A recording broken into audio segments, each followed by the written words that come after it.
The old man was ready for sleep and about to blow out the candle for the night. Thousands of images kept haunting him, keeping him awake, forcing him to write. For this was an incredible tale that must not be forgotten. A tale from many years ago. A tale that might astound or confuse some, perhaps even the sage minds of old. A beautiful heroine, her unlikely lovers, the fates that guided their plight. Pirates and passion, murder, deception, even treasure and delight. An amazing adventure and a love so powerful and for the time incredibly bold that many would never believe it so. Hence the story must be remembered and told. Alas, she was a feisty thing, eyes of green and wild flaming red hair, but she appeared to be battle-weary, the lines on her young face clearly there. Her beauty was well disguised under a mask of hardness for all to see, but as he looked at her, he saw beneath the veil and was happy to be her enlistee. For whatever reason, he absolutely knew he had to get to know her better, an all-consuming entire ship, which made Alexander question for the very first time if she was in the tyrant's grip. A voice in his ear whispered, "Best leave her alone, for she's the captain's wife, and ye best keep ye distance," the voice continued, "if ye value your life." And as quickly as he appeared, the man who was there, the next minute, was gone. Suddenly the two men standing watch quickly approached and ushered Rozene away. "It's our job to protect you, madam, and there could be more violence today." The guards knew there were great rumblings from the belly of the beast. Captain Peck had overstayed his welcome, and many thought it was time his command ceased, for he wasn't the kindest of men, and the crewmen had pretty much all they could stand.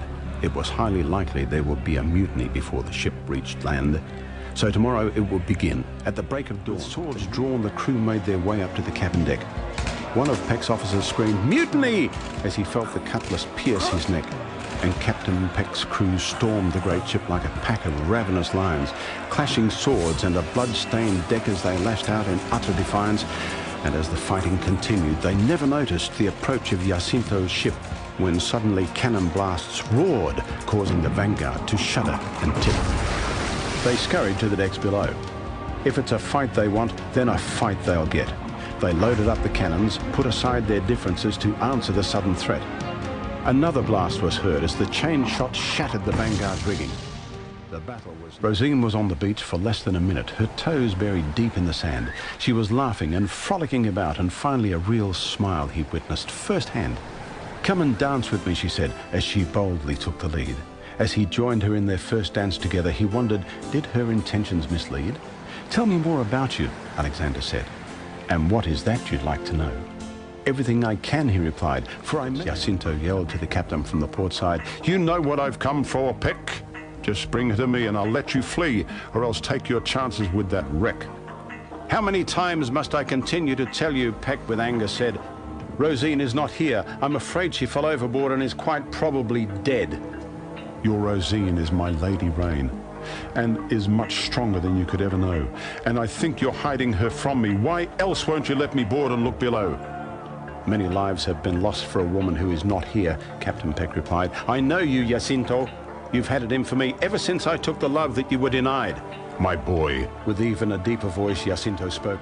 "What you say..." The moon was half as big as the sun, illuminating the face that tossed and turned.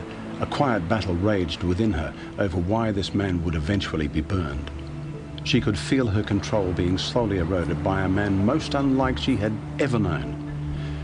Too bad, Rozene thought, that a man so gentle and nice will fall, for the seeds were long ago sown. "So I see in it be a pirate trial for old Captain Peck. Guess I be seating the isle," Jacinto said, trying to keep his headache and temper in check.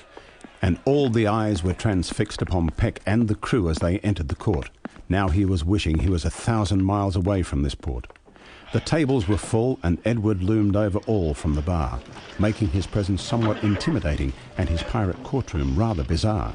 He seemed rather annoyed, which worried both Peck and his crew, for a pirate of Edward's status certainly had more important things to do. Edward's cantankerous voice echoed throughout the room. "What have ye to say, scallywag? You're not a pirate, that we can presume." "I've told you before that I'm merely a landlubber," Peck replied, "and these here are my friends. We've got nothing to hide."